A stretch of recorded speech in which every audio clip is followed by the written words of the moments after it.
Okay, good evening and welcome to the John F. Kennedy Jr. Forum. I'm Maggie Williams, Director of the Institute of Politics here at Harvard University. It's a pleasure for me to introduce Brandon Stanton, the creator of Humans of New York.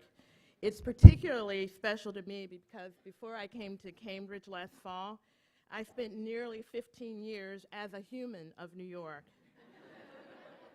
Waking in the morning and stepping to the streets, whose people speak 800 languages, and being a part of the endless flow of humanity is something that many of us New Yorkers don't fully appreciate until it's gone. But thanks to Brandon's vision and work, to his blog and that beautiful book, I'm still able to get my New York fix. Humans of New York is a quintessence of America's great city, but it is also, of course, about our world at large, a celebration of both our wondrous diversity, our common humanity, and a joyful declaration that whatever this life is, we're all in it together. It was Brandon's genius to discover how to show us to ourselves and to remind us of how compelling and astounding and how magical we all are. It may be a little corny now to say this, but Humans of New York is also a very American tale of never giving up on one's dream. Brandon's parents were rightly proud that he had established himself in a promising career in the bond market. Then one day he picked up a camera, and before long he quit his job and went off to photograph cities. Well, tonight we are thrilled and grateful that Brandon had the courage to dream, the brilliance to make it real, and the generosity of heart and mind that makes Humans of New York such a great gift to our country and our world. Now, if this was a month ago, I would have finished this and just gone and sat down, but no.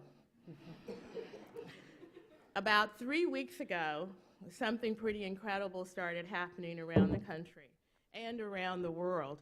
It all began when Brandon had a chance meeting with a young human named Vidal. But I'll let him tell you the story. Please join me in welcoming to Harvard, Brandon Stanton. Thank you. Thank you so much. Sweetie.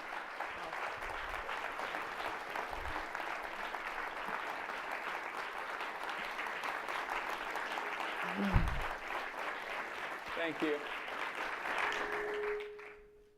This is intimidating. I feel like I'm in Game of Thrones right now, like I'm about to fight the mountain.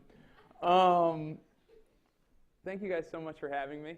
All of you guys have, or most of the people here, have gotten into Harvard, so I know you were the ones in class that were getting the hundreds on the class presentations while I sat in the back like, oh God, this person's making me look bad. So if my presentation skills fall a little short, blame that. I like to kind of start with something funny. I always try to think of a joke to get things going. And I logged on to the weather this morning. And I'm about to show you, assuming this works. If it doesn't, I'm going to be the joke. I want to show you guys a weather map of the entire northeastern United States. All right, you ready?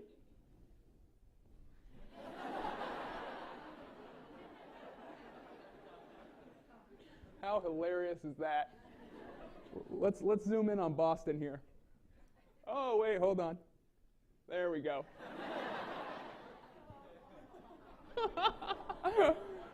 Oh, come on, snow's fun.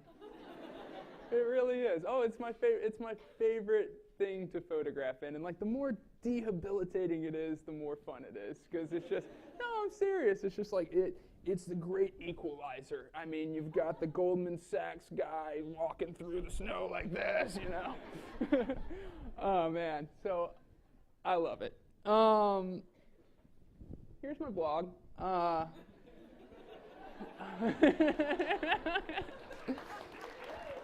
Thanks.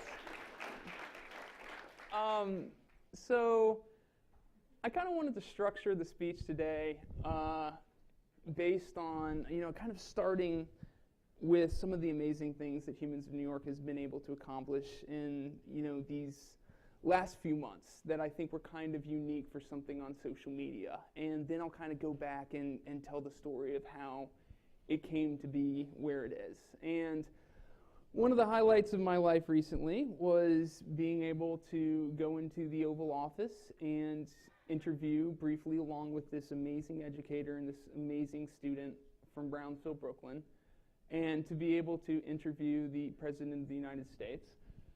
And because I think it relates to what I'm going to be talking about later, I want to read the last thing that he said when he was talking in this about the toughest moment of his life. And it was after he lost a campaign. And the way he said that he handled it is to focus on the work.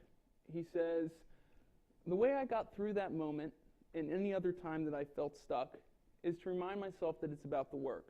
Because if you're worrying about yourself, if you're thinking, am I succeeding? Am I in the right position? Am I being appreciated? Then you're going to end up feeling frustrated and stuck. But if you can keep it about the work, you'll always have a path. There's always something to be done. And, you know, one of the amazing things that I think about Humans of New York is that, you know, I didn't have a Harvard degree. You know, I lost my job. I didn't have much photography experience, but I was willing to work hard. And we have gotten to a place today where a guy that 4 years ago with no photography experience and this crazy idea and this willingness to kind of go out and work very hard every single day can have a partnership with the United Nations. They actually let me put my name next to theirs. I'm serious, that's a huge deal. Like that, a lot of paperwork went into that. And actually, the thing in the corner, the views expressed in the blog are those of individuals and not necessarily express or reflect the views of the United Nations Earth Program. That was the result of like a crisis email like a month or like 3 weeks in, because people, I mean, I love, I don't know if you guys followed that, like the United Nations took a giant step in saying that you know, we believe in the intrinsic value of your work, which is believing in the intrinsic value of stories and individuals. And we don't think that there's anything dangerous about putting our name and our brand next to the stories of the people and the individuals that we are trying to help. And so for them to allow me to kind of partner in them, and they just said, do your work. Just do what you do. Don't try to tell any message with it. Just do your work. And again, for somebody to be able to achieve this with, honestly, I don't know many people. My Rolodex is not that big. It's, you know, maybe a couple pieces of paper, friends from back in Georgia, you know, not have much money, not have, you know, the fancy degrees, but just to have a great idea and a willingness to work hard and to be able to do something that impactful. I think that's an amazing statement about where we are today. And the third thing is just how well the book is done. And I gotta tell you guys this funny story. I hope this doesn't get me in trouble. On the Ellen DeGeneres show last week, and it was unlike any show that I had ever been on before, because normally when you're going out, the producer's like, yeah, just, you know, they're gonna ask you some questions. Just be yourself. Just be yourself. Be comfortable. You had to practice to go on Ellen. You had to sit down with the producer, and you kind of had to go through the pre-interview questions, and then they tell you, you know, we like that. Make sure you hit on that when you're out there. And so when I was talking to him, you know, I kind of happened to mention, you know, that I don't even think I'm that great of a photographer, and the producer was like, oh yeah, hit on that. He said, that will make you likable. People love self-deprecation. Just hit on the fact that you're not that good of a photographer. And he goes, go again, practice. I'm like, okay.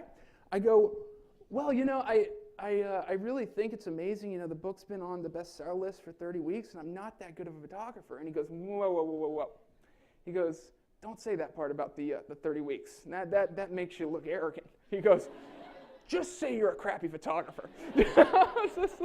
So I always say that, you know, the reason I talk about the accomplishments beforehand, the Oval Office interview, the UN tour, the New York Times #1 best-selling book, is because I'm a horrible photographer. And, you know, I say that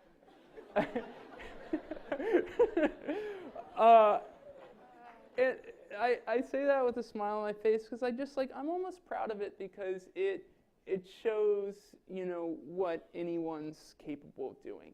That, just kind of there's a power in the concept and a power in the idea where I can take a photo that's kind of out of focus, and trust me, I notice.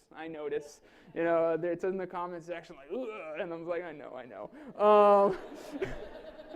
That my photo can be out of focus or the composition's not perfect, but I had an idea that was new. I had an idea that I thought brought something to the world, and I kind of stuck to it. And because of where we've come as a society and the kind of tools of distribution, that I've been in a position where I can speak to you guys today. I could have never gotten into this school, nowhere close, and that I could be sitting here today or standing here today and sharing what I've learned from you guys. It's a very modern phenomenon. 10 years ago, this wouldn't have been possible. I would have had, for my work to be known 10 years ago, 15 years ago, the editor of the art section of the New York Times would have had to have taken an interest in me. The editor, the art critic of New York Magazine. For me to have just strapped on some shoes, I was broke when I moved to New York, and just go out there every single day and figure it out. And what Humans of New York started as, it would look nothing like it did today. And somebody asked me, I got a real good warm-up for this because of Harvard Crimson. I knew you guys were going to be asking me tough questions because you're smart. I guess one of the questions they asked me is, how did it develop, or what advice could I give? And, the one thing, or what about, they said a lot of people in the audience might be, trying to balance their creative aspirations with their need for security, or their kind of, more formal ambition to make a lot of money, or their parents' expectations. And I said, how can you encourage someone to follow their creative career or give their advice? And, the one thing that I said is that, first of all, anyone can do it. She said, what do you talk to people who feel like they can't do something creative? Like, anyone can do it. And I think the one thing that holds most people back from doing it is that they're waiting for that perfect idea to cut the rope behind them and start putting their energies towards something they really want to be doing or they're really passionate about. Because they need that silver bullet in their mind that, I have such a good idea that the risk is so limited that it's worth it now for me to step off in doing that. And what I think Humans of New York serves as an example is that the Humans of New York that is now successful and that has become big looks nothing like the Humans of New York that I set out to do, that I committed my life to. The commitment that I made was not, I am going to make a successful blog of stories where I interview people in the street, not even close. It wasn't even that I was going to commit myself to making a big photography blog. The commitment I said to myself after 2 years of trading bonds, I am going to commit myself to structuring my life where my time is my priority and not money. I'm going to figure out a way to make enough money where I own my time. And that was the commitment I made. And I said, if I had all the time in the world, what would I do? And at the time, I loved photography. I didn't have much experience in it, but I loved it. And I said, I would photograph all day. So that was my goal. I'm going to try to make just enough money so where I can photograph all day. And that's what started the path towards Humans of New York. I went out every single day and I just started taking pictures of everything. Then I started moving towards pictures of people, always moving towards the one thing I thought I was doing that was more and more unique. I was taking lots of pictures of everything that I see a lot of on the internet. Then I started taking pictures of people that was a little bit more rare. Then I started stopping people on the street. And that was kind of hard because it was nerve-wracking. And suddenly, I know some of you guys are in business school, I had a competitive advantage. Because I didn't know much about photography, but I could approach strangers on the street. And I was bad at it at first, but I got better and better and better at it. And then I started taking portraits of people on the street, and then that's what I moved to New York to do. The original goal was I was going to take 10,000 portraits of people on the street. They look like this. That guy's hilarious.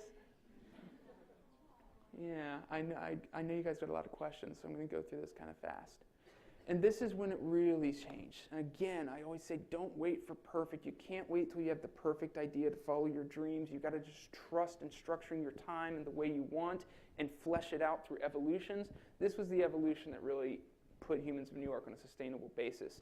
I saw this woman. I took an awful picture of her. I mean, like, but I remember she told me something. She said, I used to be a different color every single day, but one day I was green, and that was the best day of my life. And she told me that. And remember, at that point, I was just taking photographs. That's all I was doing. And I had a very small Facebook following, maybe 1,000 people to see me take these pictures of people on the street. And, I just kind of put that little quote with her. And suddenly, it was the most popular picture I've ever had. And then I found it. I don't have much experience, in photography. I'm not that technically proficient. I don't have a Harvard degree. But, I've approached about 2,000 people now on the streets. I'm getting pretty damn good at taking a stranger and making them feel comfortable. That's what Humans of New York is. That. And ever since I made that discussion, something that I could do through all the work that I did, that maybe all these people with all these advantages and money and connections couldn't do because they haven't put in the legwork and stopped thousands of people on the street. Ever since I made that, Humans of New York has become an effort at me getting as good as possible at stopping someone on the street, making them feel comfortable, and finding out an intimate story about their lives. And I've done this thousands and thousands and thousands of times, and I'm still getting better at it. How do you let somebody even stop and let you take the picture? That's hard. I mean, I went all the way around the world. I went to Iraq, South Sudan. I went to Iran. I went to the Democratic Republic of Congo. There's nowhere I get turned down more than New York City. Seriously. I remember I came back from that UN trip. I went to Central Park. I got turned down like 10 times in a row. I'm just like, oh my God, I forgot how hard this is. So even that, just even getting over that bump, then once somebody has let you talk to them, asking them questions that reveal something about them. And what I'm always looking for is a story. Because remember, the path of Humans of New York, what was it? I was always looking for something that I could do differently. Whether it was taking pictures of people, portraits of people with quotes. And then even when I'm talking to people, I'm always saying, how can I portray something different about this person that is uniquely theirs? And I say that's almost always a story. That's almost never an opinion. People say, why isn't Humans in New York? Why don't you use your power for political means or things? Because I'm telling stories. And the moment you are talking to somebody for the purpose of projecting any sort of politics, no matter how beneficial it is, are you really listening to that person? Are you really listening to that person? Or are you waiting for them to say the things that fits into your agenda? So I take each person and I always say, I want a story from this person that I haven't heard from anybody else. And that's almost never an opinion. We all have similar opinions, but we all have unique stories. So I will ask the questions to try to get to the story that has happened to them that I have never heard before. And then when I get to there, that's when I know I have my caption. And so, just getting back to this, now that I've kind of told the progression, it was an unbelievable honor for a Facebook page to get to sit down with the president and ask a few questions. I don't know if it's ever happened before. And, as I told in the story, this was all centered on work. This was centered on me. I mean, I had nothing when I moved to New York. I slept on a mattress. I had no money. And everybody thought I was crazy, but I went out there every single day, and just stopped people and photographed them every single day. Because why? Because I wanted to control my own time. And I said that's what I would do if I had my own time, and I made that commitment to myself. And so when I did have my own time, I did it. And through these kind of evolutions that have happened, just through focusing on my work, this audience grew up and this influence grew up that gave me that sort of access. And it's such a 21st century story. And I will say that the Harvard degree you guys are going to get will be less valuable than it ever has been before, because the playing field is being leveled to put tools and power in the hands of people that will never have achieved this success before. However, the work ethic and the smarts that you guys have that got you into this school will be more valuable than ever, because you will now have the tools to shape your lives to where you don't have to worry about going to the cocktail parties and meeting the important people or making the right connections or getting the venture capital funding. Because the tools in society are constantly evolving to where distribution will be handled by the platforms. You know, I don't need money to distribute my work because it goes through into the news feeds. All I have to focus on is my work, and that's very empowering. And that theme is only going to continue to evolve. Thank you.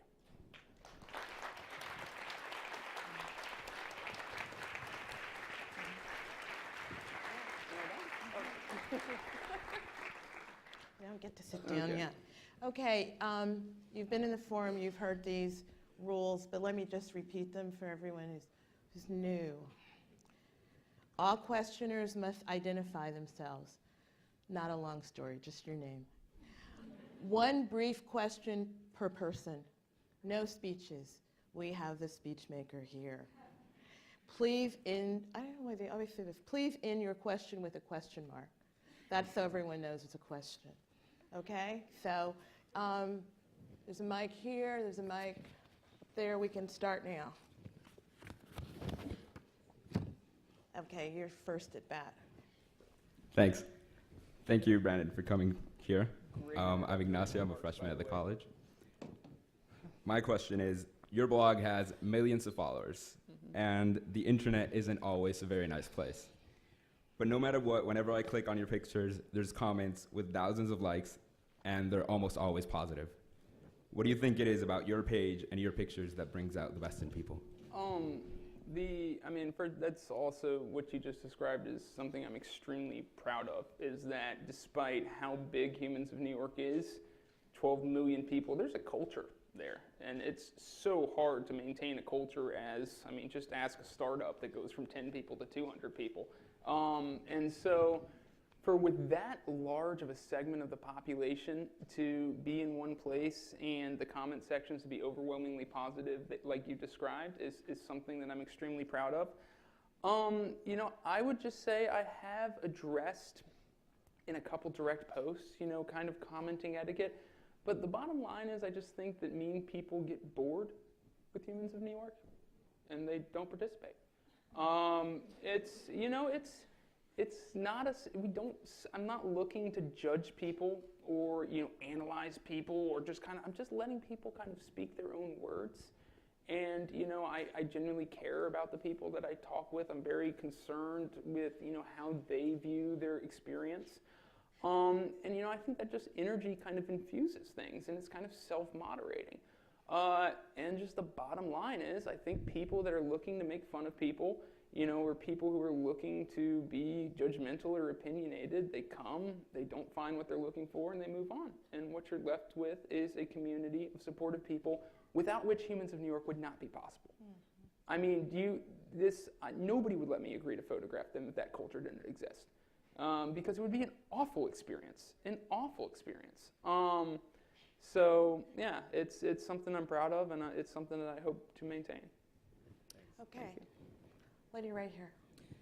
Good afternoon or good evening. My name is Monica Cost, and some of the work I do, there's a phrase I use called take the label off the table. Mm-hmm. And I'm wondering if in your leaving bond tradesman to becoming, or bond trading to becoming a photographer, did you have to fight the societal labels of what that meant? And if so, how'd you do that?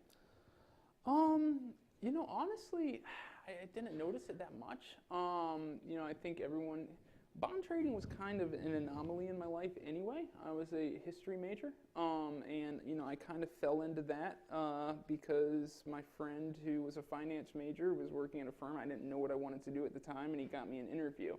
I've always been kind of very creative and artistically inclined, though I couldn't paint or draw, so I just never knew what to do with it. You're an artist is if you recognize beauty. I think if you're attuned to beauty, then if you really appreciate beauty, that's when you know you're an artist, even if you can't paint or that you have the technical skills. That's kind of, and I always knew that I had a lot of appreciation for the world, and I always felt like an artist. but I didn't know what to do with it because I wasn't technically proficient in anything, and some would argue I'm still not. And so the bond trading thing was never really a big part of my identity. And so, yeah, I don't think many other people saw it as part of my identity either. Yeah. Okay, right here. Hi, Brandon. My name's Joanne. I'm a junior at the college. And first and foremost, thank you for keeping us company through the stories that you tell every day. And you have obviously influenced thousands of people through the work that you do. I'd like to know who's had the greatest influence on your life? Oh, you see, the Crimson prepared me. Yeah, I got asked that, and that is definitely my girlfriend, Erin, who's sitting in the front row blushing right now, I'm sure.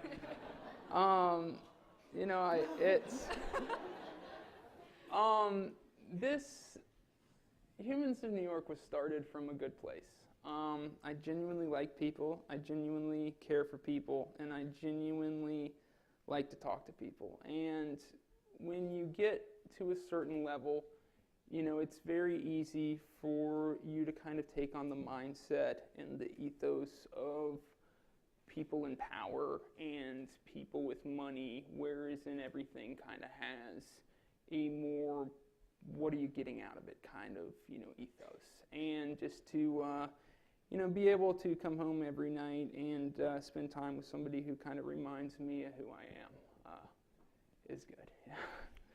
Thank you. Hi, I'm Matt Jang. I'm from the college. And I was just wondering, so you were saying, you try to make people feel as comfortable as possible, Right. and, try to find out their life story. What kind of questions do you ask to, Right. elicit that kind of thing? So, what I'm always doing is I'm always looking for a story. And then I find that the most pivotal moments of people's lives tend to revolve around a certain emotion, whether that be happiness, sadness, anger. And everybody doesn't have an answer to all of these. But I feel if you'll circle around the emotions and you'll ask, when was the time you felt most afraid? When was the time you were angriest? When was the time you were saddest? When did you feel the most guilty? What do you feel the most guilty about? Normally, the really powerful stories in our lives have a very strong emotion coupled to it. And so those are normally my broad questions, but if there's magic, it would be in the follow-up questions, is that I take a very sincere interest in these stories, and I want to know the details. You see these captions, and it's like, oh, how are these people so articulate? Well, it was a very long process. I want to know exactly what the person was wearing, exactly where in the room was your mother sitting, because these are the things that make a story powerful. And these are the things that really bring it to life for somebody and allow them to kind of experience the story along with somebody. So to begin with, I normally kind of circle around the larger emotions, and then once there's been a story that, I've kind of identified, then I just follow genuine curiosity and just ask, whatever I feel like it, yeah. Up here. Hi, my name is Vince. I'm a freshman at the college. Okay. And I was just wondering how you decide to stop certain people on the street. It used to be, even if you look at the current book, I'm not sure how many of you guys have the book. The current book looks a lot different than the blog looks like right now.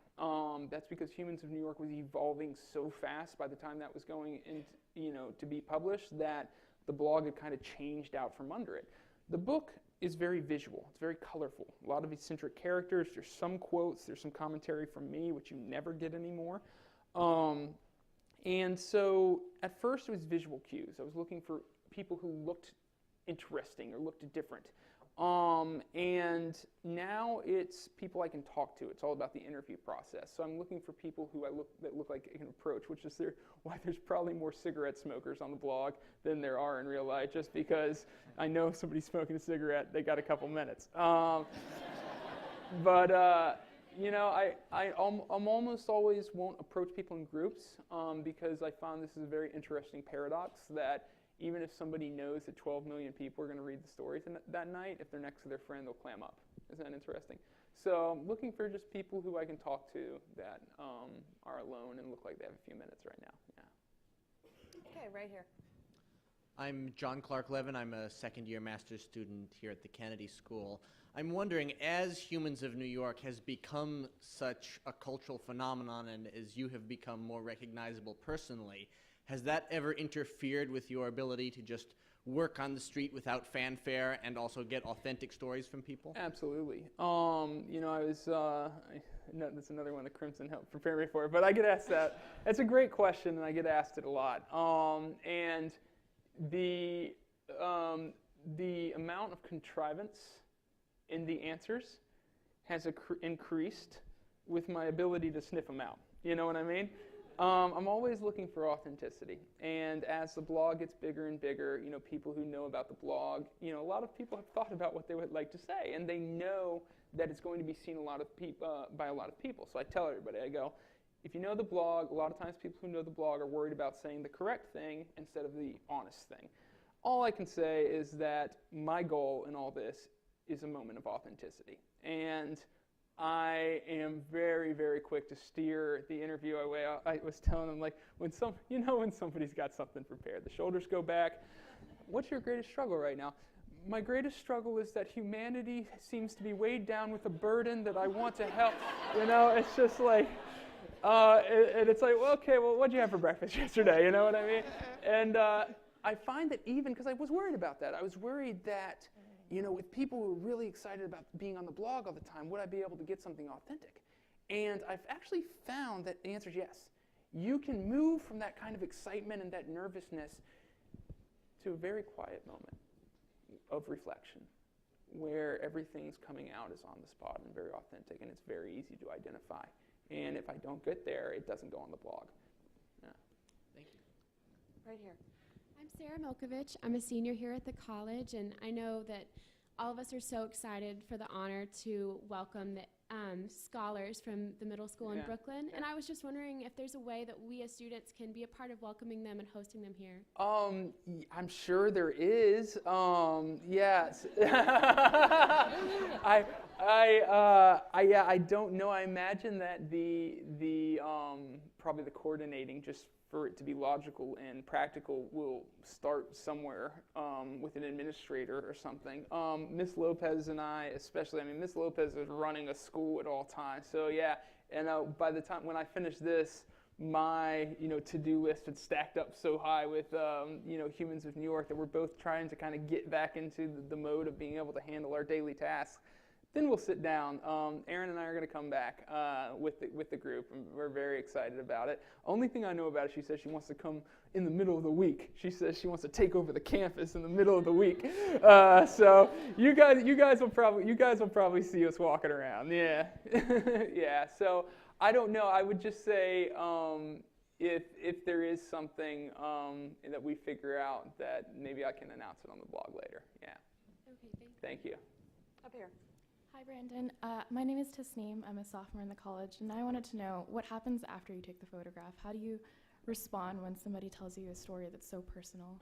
Right. Well, there's obviously an emotional response a lot of times when you're talking to the person. And as far as I think the more relevant thing is, how do I respond to sharing it with 12 million people, and how do they respond to it? And it's something that I'm always very nervous about, because going back to the culture question, if Humans of New York is not a comfortable place for people to be, nobody's going to be on it, because it's getting to the point where just about, almost everyone in New York is starting to know about it. And so I always, when I see somebody, the first question I ask them is was it a good experience? Are you okay? It's intimidating, Even when I put myself on the blog, at any time, I get nervous, because when the comments are directed at me, that's what I kind of like to, stay behind the curtain. But from, everything I've heard, I've just been amazed that, the vast majority of people are happy with how they were represented. They feel it was authentic. If somebody, you guys might have noticed, if you're a really close follower of the blog, that a photo disappeared last night. If somebody has second thoughts and they contact me, I immediately take it down. And I won't change the caption. A lot of times it's, instead of saying that, can you say that humanity's greatest burden is, and I'll never change the caption, but whenever somebody wants it down, I'll always take it down. Yeah. Right here. Hi, Brandon. My name is Rachel Freed. I'm a sophomore at Melrose High, so congrats to all the people out of high school here. You made it. You're living the dream. But you meet a lot of amazing people. Do you try and stay in touch with any of them? Some of them, I have a hard time staying in touch with my family right now. Yeah, just because I'm one dude producing content for 12 million people. Like, that itself is a very heavy burden. I feel a lot of pressure to go out every day and don't stop, just don't mess it up, don't stop, because that story that I told, this is such an amazing story of all that's happened to this, one dude, but then at the same time, the responsibility for maintaining it, for growing it, for sustaining it, and to continue producing the content, ultimately falls on me. And so, it's, one of my challenges is to kind of separate my life from Humans of New York, not always being worried about, I'm running out of photos, I don't have anything to post tomorrow, the things I do have to post are all kind of the same. I need more varied, I need more men, I need more women, I need this neighborhood, I need that neighborhood. And yeah, there's very, I guess going back to the question, there's not as much time, I guess, as I would like to, really kind of follow up with everybody I meet on the street. Yeah. Here. Hi, my name is Harriet. I'm a junior in the college. How do you say, you went to the UN tour and you were able to tour to Kenya, DRC, Congo, and Iran. How do you say was the most impactful story that you had in one of those countries, and any impact that you had? Well, the strongest ones, emotionally, had to be the refugees and the Syrian refugee camps in Jordan. Whereas if you read the blog, I'm not sure who was following then, just atrocious stories, just very, very strong detail about your father getting killed in front of your face, or, watching your brother get murdered. And you look at that and you think, wow, that guy went around and found the most sensational stories in the camp. When in reality, I was just stopping random people who were walking by me. And just to know that the people displaced, there's this sort of mass kind of amorphous tragedy to a group of people displaced by war. But getting in front of those people and finding out the individual tragedies with their own cast of characters, their own details, their own very detailed, very varied experiences and tragedies, it's just very, very, I don't know, it's very eye-opening and very powerful. And so, yeah, it's not, the one way I described it, it's like, it goes beyond the realization that, wow, this person is like me, to that's me, just in different circumstances. You know what I mean? And it's a very powerful distinction. And I would say that was kind of a common theme to the impact of the interviews over there for me. Yeah. Okay, right here. Hey, Brandon. My name is Lucas. I'm a freshman at the college. And my question for you is, personally, for you, I want a moment of authenticity from Brandon Stanton here. What was the most significant or most memorable photograph, quote, maybe conversation moment you had in your career? And I don't want the photo that blew up the most, that got the most love from the community. Just something that was most meaningful to you inside. Yeah, that is, it's so hard because you asked for an ultimatum, but at the same time, that's what I do to other people. So it's only fair. I don't know if maybe if I reflect on it afterwards, I'll think of something different. But there on New Year's Eve one night, we were in Central Park and we were watching the fireworks display, and then there was this man in a wheelchair. Okay, and he was dressed in a tuxedo and he had a top hat on. It was just a very romantic scene. And I took a picture of him, stroke of midnight of a new year. These fireworks are going off. And I asked him what the saddest moment of his life was. And he said, when I tried to kill myself and I woke up and I was still alive. and the depth of experience that was kind of encapsulated in those one word, or those short words really kind of affected me, especially the timing with the, New Year starting and then the fireworks going off.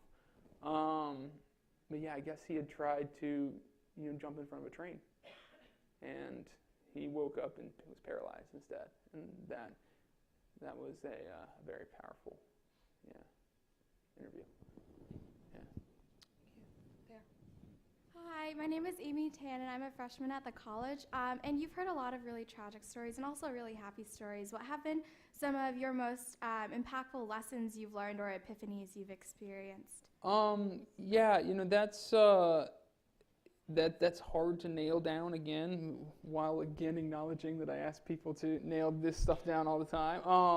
But I do say that pretty much anything that happens to me in my life right now, there's a Humans of New York quote that reminds me of it. Like, oh man, somebody was telling me they went through the exact same thing. You know what I mean? Because I talked to so many people about their experiences. So, where it's kind of hard to nail down. Here's one. I nailed one down. Because I ran into this guy just a couple days ago. You know how I was talking with you guys about work and it all being about the work and the work being the one thing you control? And I was talking with somebody over here about all this pressure to keep it going. And the way I handle that pressure is I narrow it down and I say, what's the one thing that I can control? And that's the amount of work I do, the work that, as I said, got me here. So what I do is I try to be insanely puritanical about going out and working every single day. When I photographed the president, the next day I didn't feel like working. I was just like, I got to take a break. And I ran into a guy that I had photographed on the street, and I asked if he could give one piece of advice to a large group of people, what would he say? And he said, if you have a code in life that you tell other people, never make an exception of yourself. Yeah, right? So I went out and I got a couple photos that day. I think that's a great thing. We all have things we tell other people, but then we find extenuating circumstances in our own lives that allow us to make an exception of ourselves, just this once or just this once. So I guess that impacted me in a big way. Yeah. Thanks. Oh, right here. Hey, I'm Andrew, and I'm a New Yorker. I know sometimes, I also go here. But I know sometimes you've had to take down controversial photos. Like I believe there was one instance of like a Sudanese woman who talked about how she was frequently asked to prostitute herself. And I know you don't have like a political agenda coming in. So how do you choose which stories to share and include, especially when they deal with like super sensitive subjects? Right. One thing to remember is that this blog is 5 years old. So basically everybody has watched me figure it out as I go along. Like, oh, you can't do that, can't do that, can't do that. So what happened in this situation is I walked up on a Sudanese woman and a Hasidic Jewish man that were talking on the street. And this was very, very early on in Humans of New York, and I was just kind of attracted to it as a visual. It's like, oh, it's diversity in New York, beautiful. And so I took the photo, and I kind of started talking to them afterwards. And then the man leaned in, and he whispered something to the woman, and she said, get away from me, get away from me. And she ran away, and I had taken the photo already. And she said, that man just propositioned me. He offered to give me $500 to sleep with him. And this is very early on in Humans of New York. I was just kind of figuring out what it meant to have a lot of followers and the power and the responsibility and the influence that come. Again, my entire evolution as an artist and in many ways as a human has been kind of outlined on the public stage. And so I'm thinking, oh, justice. I'm going to tell this story for women. That's what I was thinking.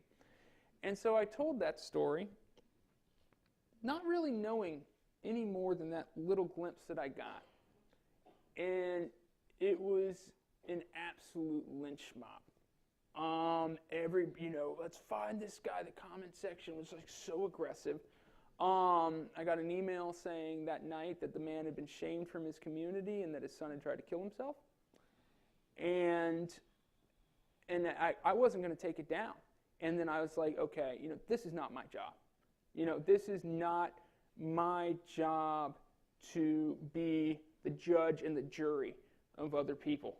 and opening that up to millions of people and letting them decide the morality of somebody. I don't care what it appeared like, so I took it down, and then things got worse for me because then the feminists came in and started writing all these articles about how I hated women and I was against women.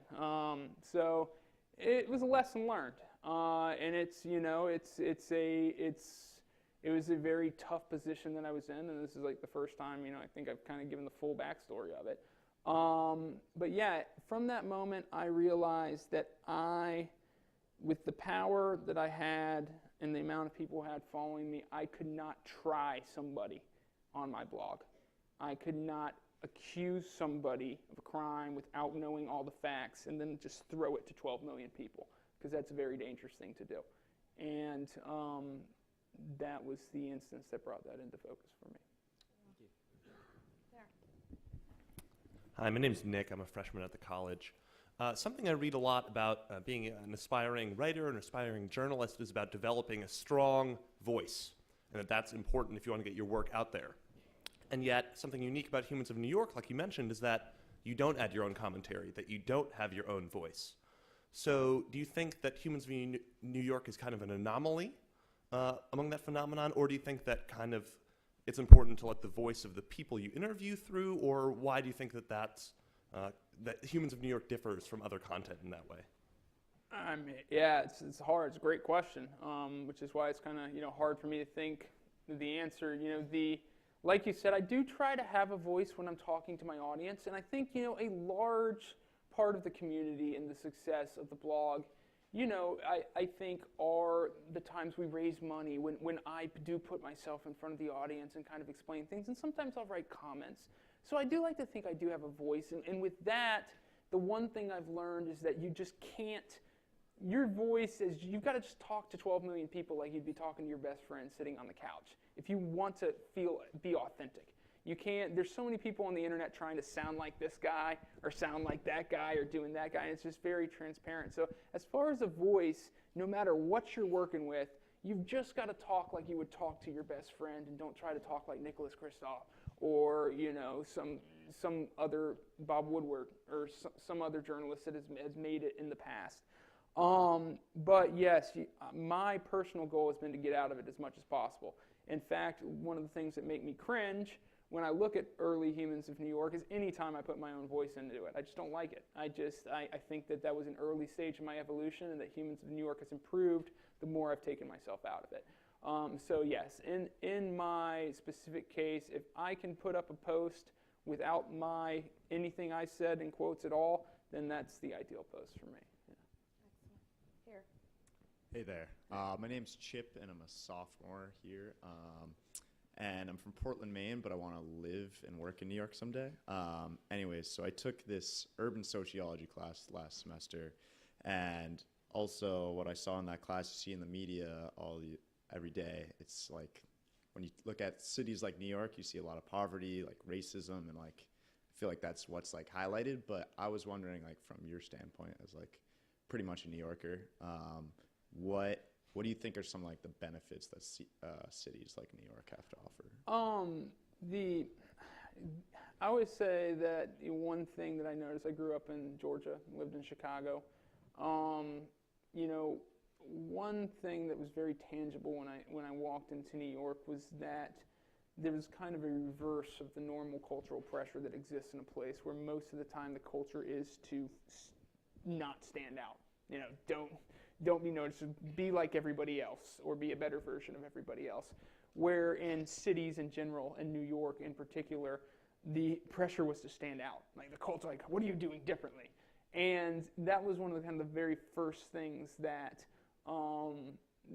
really kind of attracted me to it, especially when I was just doing more visual photography, is that there was a pressure towards self-expression in New York City that kind of a city provides. I think it just naturally attracts people who are trying to self-actualize, and they go to where the resources are, they go to where the people are, and so you have a bunch of people who, the culture tends towards self-actualization and self-expression, and it just makes for, if nothing else, very interesting conversation.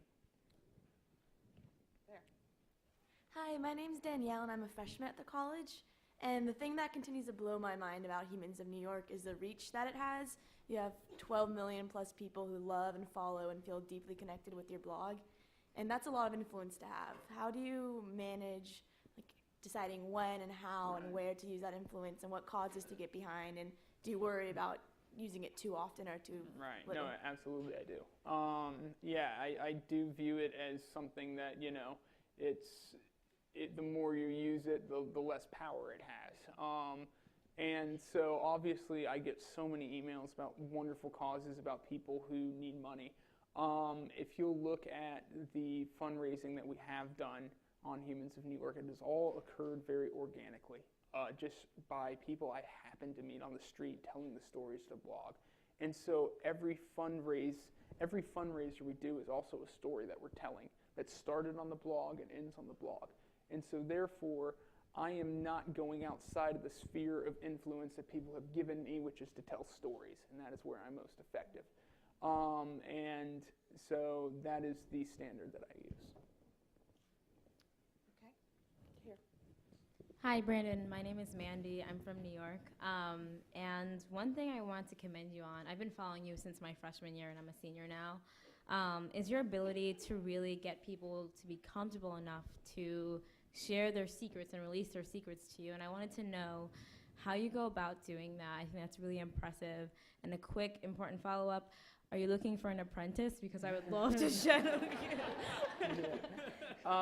Well, answering the second one first, it is a very much something that I do alone. So I know. Well, I've had to say that to so many people, and it hurts that bad every time. But I'm sure you would be the best apprentice ever. That might be worse. So as far as, and like I said, if there's one thing that I do say that I don't think I'm that great of a photographer. I'm getting a lot better at interviewing, but if there's one thing that I think I might be just about as good as anybody in the world at is stopping people on the street and making them feel comfortable. And it's only because I've done it 15,000 times. When I first started, I was trying to think about the right thing to say to make somebody feel comfortable. And then eventually I realized it has nothing to do with that.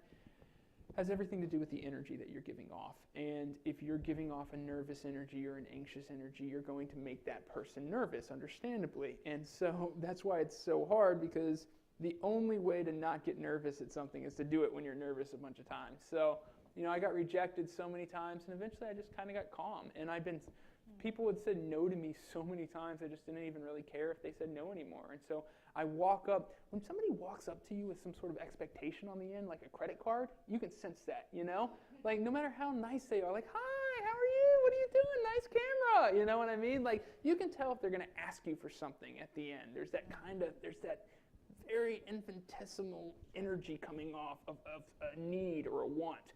And once, I'd done it so many times that it just kind of became natural and fun and conversational, that kind of hitch got off. And it's just like, oh, this person doesn't really want anything to me. They're just actually talking to me.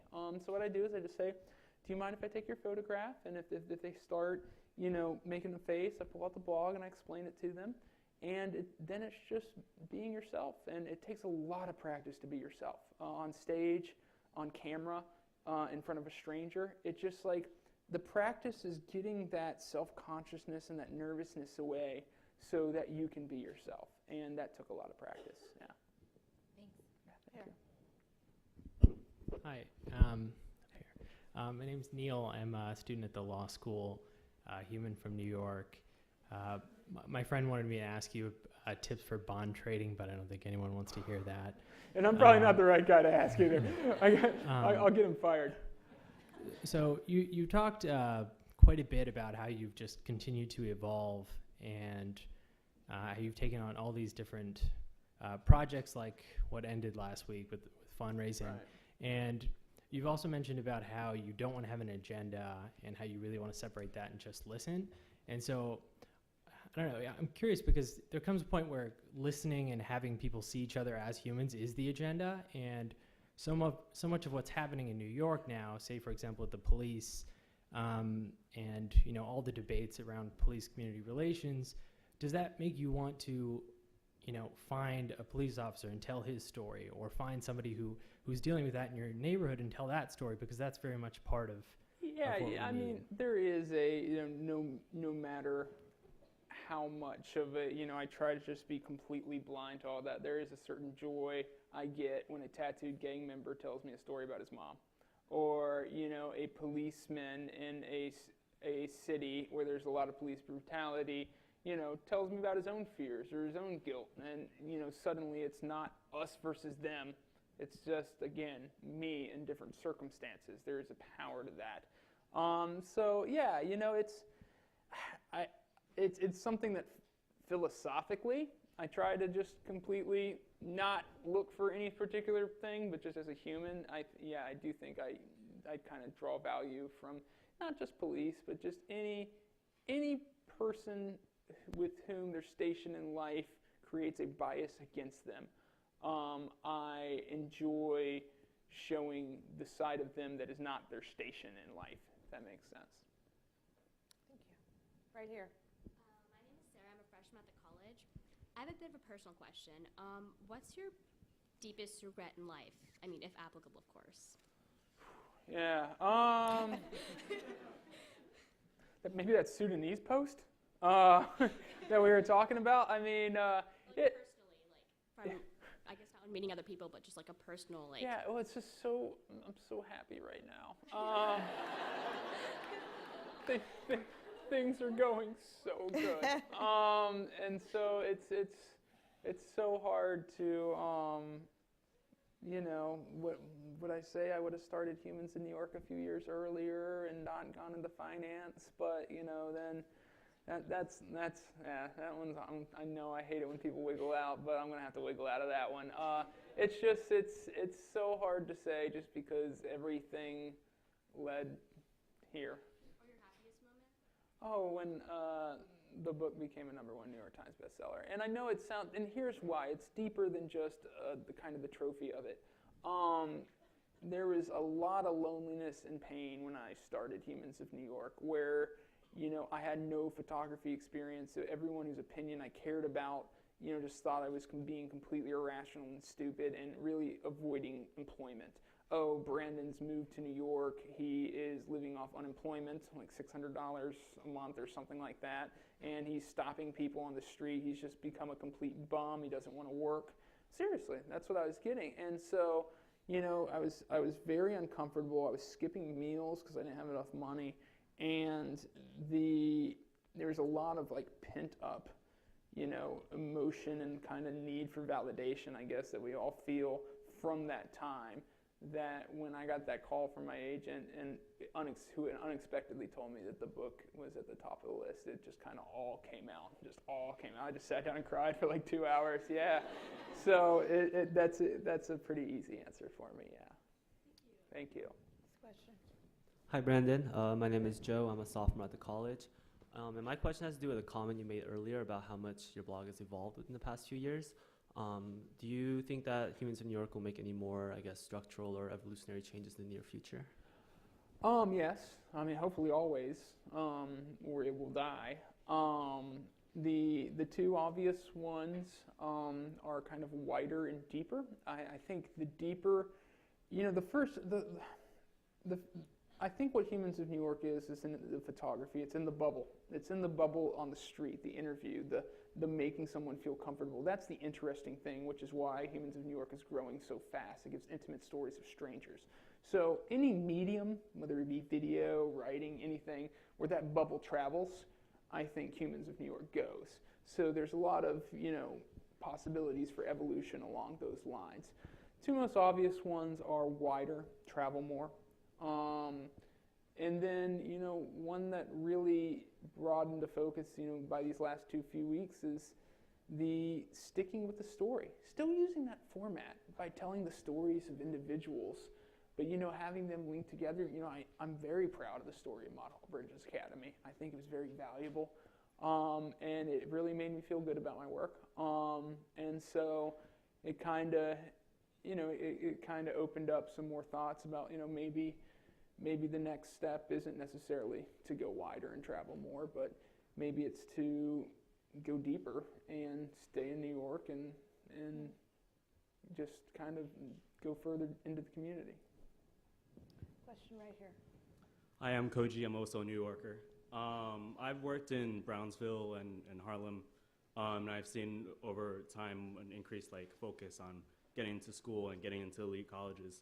And that's great in itself, but it also makes me worry a little bit about people missing out of the lesson of your pictures, and that there's success in multiple different ways. It's not necessarily about getting into that elite college. Are you concerned about that at all with the school you're working with right now? Keep in mind that everything I did was I kind of took Nadia's lead on, Nadia being Miss Lopez. And so I deferred to what she thought was best for her students.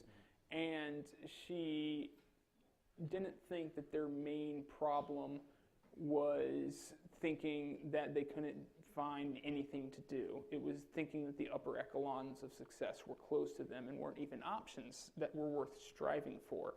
And I've heard this, and I mean, you sound like you've had a lot of experience in neighborhoods such as this, but one thing I always hear from educators in these neighborhoods is how difficult it is for these students to look beyond the 10-block radius that they live in because they're not mobile. They don't have the money to travel. And so their role models are in that 10-block radius. Their entire, the entire world that they peg their view of life is in that 10-block radius, and it's very constricted, both economically. And so I'm a big believer in the symbol of breaking out of that in a big way and being exposed to these kind of, whether it be the Oval Office or Harvard University, and just to show these kids that, yeah, there is this, even if just to give them a sense of the mystery of the world and the access, as opposed to, I want to go to Harvard and major in this, but just to almost inspire them with the vastness of what's out there and what's available to them. And like I said, again, I was very careful in this whole thing to really defer to what Ms. Lopez thought was best for her students. Hi, Brandon. My name is Tiffany. I'm a sophomore in the college. I know you said that Humans of New York is sort of your own solo project, but how do you feel about young people and young artists who try to emulate the work that you do and try to hear their own stories from different people and get that moment of authenticity? That was an evolution in itself. At first, I was worried about it because I was broke and sleeping on a mattress on the floor and not paying my rent, and I was like, oh no, my idea, no, But then I evolved, and I very early on I evolved, and I just, first of all, the concept in itself I think is a good thing. I think it's good for both the individual and the community for people to be talking to each other, and so to try to look at that in a capitalist way and say this is my concept, this is my commodity, I think is immoral. And just beyond that, I think I don't think that any of these other Humans of projects just take away from what I'm doing in any way. I just think it expands on it. People will discover Humans of Melbourne or Humans of Sydney, and then it's only going to be a matter of time till they're following Humans of New York and Humans of Fiji if they're interested in that. So like I said, it was an evolution. I wish I could say that I was Bob Marley about it the whole time. Kumbaya, let's all do it. But yeah, because you get a lot of advice to the contrary. And if you guys were interested, you get a lot of people being like, oh, that's your brand. You got to protect your brand. Get a trademark. What are you doing? Like, this is horrible. This is horrible. And so it's, you kind of have to ground yourself and do your own analysis of the situation. And ultimately, I just decided not only as, a concept was it, morally correct to encourage people to do it as much as possible, but even as a brand.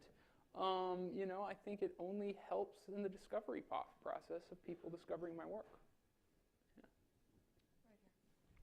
Hi, Brandon. Thank you for coming. My name is Mason Mark, and I'm a senior at the college.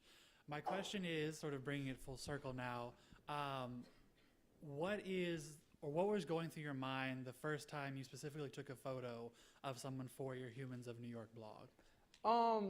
Yeah, I think there is and I normally have that photo. It wasn't before Humans of New York existed, like the kind of the spark of inspiration that kind of fueled the whole thing was the first time I took like a portrait of somebody, because that was like the first time I thought I had something to add to the world of photography. because it's just like it took some courage. Like I remember it was there were these two kids on a subway. It was when I was still living in Chicago, and they didn't know each other, and they were both with their moms, and they were both looking up at the same sign, and they had the exact same look on their face. And I wanted that picture so bad, and I got the courage, and I took it. And I remember having the feeling that I hadn't been photographing that long, but that was something special. I could do something special and something different. And ever since that moment, it was all pictures of people. And so Humans of New York as itself didn't exist as a name, but that was when I started taking pictures of people and, thinking that there was something I could contribute to the world, I guess, in that way. And so that was the feeling. It was just a feeling of having created something new. Yeah, thank you. Question here. Hi, Brandon. My name is Diana. I'm a sophomore at the college. And I have to say I really love your New York photos, but then I really loved your pictures abroad. And I was wondering if you could pick a place and a kind of environment that you envision yourself in right now with your camera. Where would that be? Just moving forward, where do you think I'm going to be doing? Yeah, and I touched on that earlier. Just as forgetting art and forgetting business and forgetting brand, I'm also a person, and I want to travel while I'm young. You know what I mean?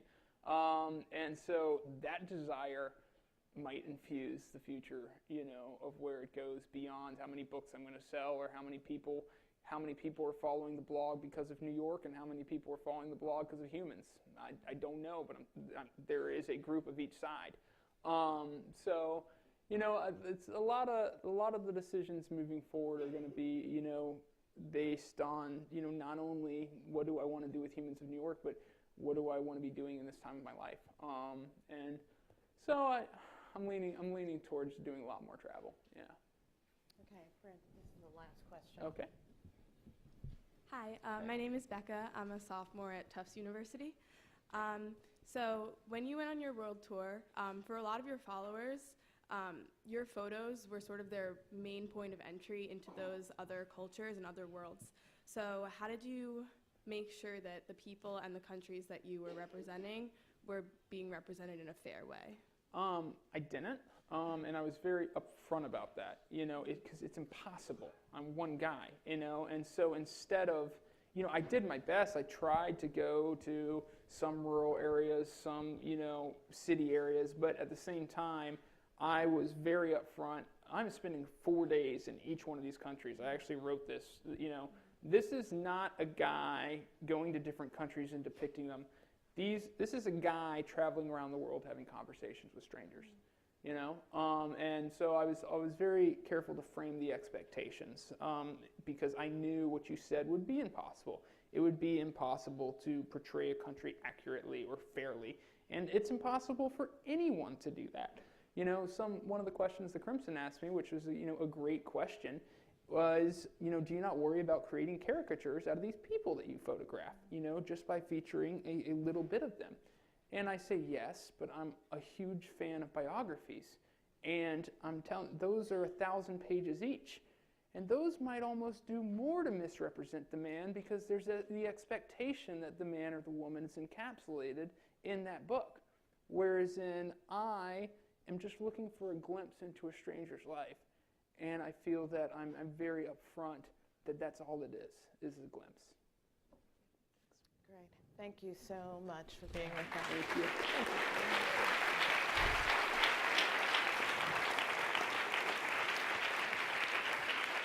And thank you for coming. To end up feeling frustrated and stuck.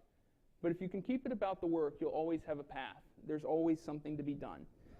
And, one of the amazing things that I think about Humans of New York is that, I didn't have a Harvard degree. I lost my job. I didn't have much photography experience, but I was willing to work hard. And we have gotten to a place today where a guy that 4 years ago with no photography experience and this crazy idea and this willingness to kind of go out and work very hard every single day can have a partnership with the United Nations. They actually let me put my name next to theirs. I'm serious. That's a huge deal. Like that, a lot of paperwork went into that. And actually, the thing in the corner, the views expressed in the blog are those of individuals and not necessarily express or reflect the views of the United Nations Earth Program. That was the result of like a crisis email like a month there, or like 3 weeks in, because people, I mean, I love, I don't know if you guys followed that, like the United Nations took a giant step in saying that we believe in the intrinsic value of your work, which is believing in the intrinsic value of stories and individuals. And we don't think that there's anything dangerous about putting our name and our brand next to the stories of the people and the individuals that we are trying to help. And so for them to allow me to kind of partner in them, and they just said, do your work. Just do what you do. Don't try to tell any message with it. Just do your work. And again, for somebody to be able to achieve this with, honestly, I don't know many people. My Rolodex is not that big. It's, maybe a couple pieces of paper, friends from back in Georgia, not have much money, not have, the fancy degrees, but just to have a great idea and a willingness to work hard and to be able to do something that impactful. I think that's an amazing statement about where we are today. And the third thing is just how well the book is done. And I gotta tell you guys this funny story. I hope this doesn't get me in trouble. On the Ellen DeGeneres show last week, and it was unlike any show that I had ever been on before, because normally when you're going out, the producer's like, yeah, just they're gonna ask you some questions. Just be yourself. Just be yourself. Be comfortable. You had to practice to go on Ellen. You had to sit down with the producer, and you kind of had to go through the pre-interview questions, and then they tell you, we like that. Make sure you hit on that when you're out there. And so when I was talking to him, I said I kind of happened to mention, that I don't even think I'm that great of a photographer, and the producer was like, oh yeah, hit on that. He said. That will make you likable. People love self-deprecation. Just hit on the fact that you're not that good of a photographer. And he goes, go again, practice. I'm like, okay. I go, well, I really think it's amazing. The book's been on the bestseller list for 30 weeks, and I'm not that good of a photographer. And he goes, whoa. He goes, don't say that part about the 30 weeks. That makes you look arrogant. He goes, just say you're a crappy photographer. So I always say that, the reason I talk about the accomplishments beforehand, the Oval Office interview, the UN tour, the New York Times #1 best-selling book, is because I'm a horrible photographer. And, I say that...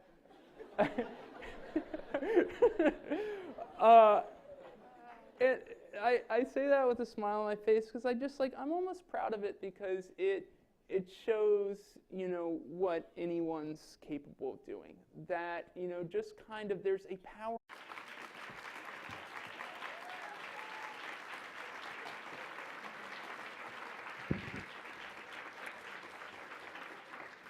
Okay.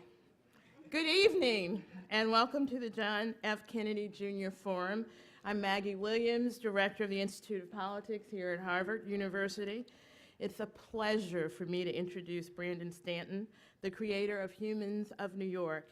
It's particularly special to me because before I came to Cambridge last fall, I spent nearly 15 years as a human of New York. Waking in the morning and stepping to the streets, whose people speak 800 languages, and being a part of the endless flow of humanity is something that many of us New Yorkers don't fully appreciate until it's gone. But thanks to Brandon's vision and work, to his blog and that beautiful book, I'm still able to get my New York fix. Humans of New York is a quintessence of America's great city, but it is also, of course, about our world at large, a celebration of both our wondrous diversity, our common humanity, and a joyful declaration that whatever this life is, we're all in it together. It was Brandon's genius to discover how to show us to ourselves and to remind us of how compelling and astounding and how magical we all are. It may be a little corny now to say this, but Humans of New York is also a very American tale of never giving up on one's dream. Brandon's parents were rightly proud that he had established himself in a promising career in the bond market. Then one day he picked up a camera, and before long he quit his job and went off to photograph cities. Well, tonight we are thrilled and grateful that Brandon had the courage to dream, the brilliance to make it real, and the generosity of heart and mind that makes Humans of New York such a great gift to our country and our world. Now, if this was a month ago, I would have finished this and just gone and sat down, but no. About 3 weeks ago, something pretty incredible started happening around the country and around the world. It all began when Brandon had a chance meeting with a young human named Vidal. But I'll let him tell you the story. Please join me in welcoming to Harvard, Brandon Stanton. Thank you so much. Thanks, sweetie.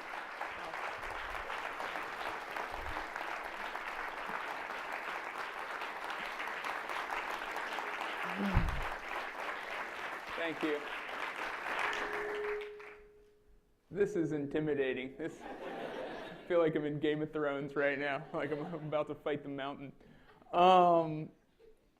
Thank you guys so much for having me.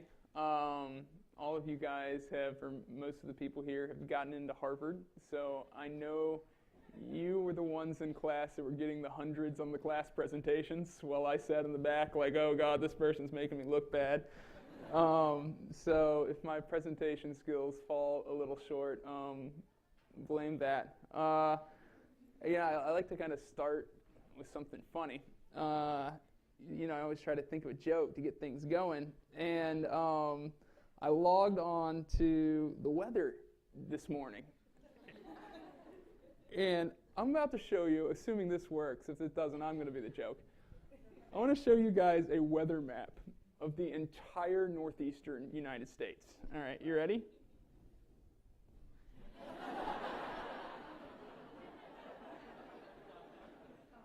How hilarious is that? Let's zoom in on Boston here. Oh, wait, hold on. There we go.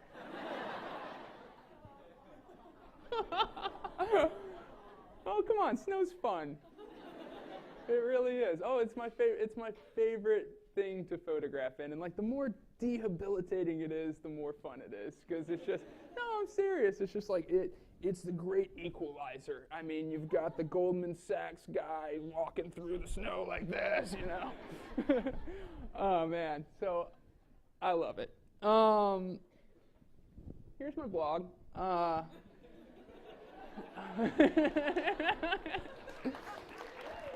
Thanks. So I kind of wanted to structure the speech today based on, you know, kind of starting with some of the amazing things that Humans of New York has been able to accomplish in, you know, these last few months that I think were kind of unique for something on social media. And then I'll kind of go back and tell the story of how it came to be where it is. And one of the highlights of my life recently was being able to go into the Oval Office and interview briefly along with this amazing educator and this amazing student from Brownsville, Brooklyn, and to be able to interview the President of the United States. And because I think it relates to what I'm going to be talking about later, I want to read the last thing that he said. When he was talking in this about the toughest moment of his life, and it was after he lost a campaign. And the way he said that he handled it is to focus on the work. He says, the way I got through that moment and any other time that I felt stuck is to remind myself that it's about the work. Because if you're worrying about yourself, if you're thinking, am I succeeding? Am I in the right position? Am I being appreciated? Then you're going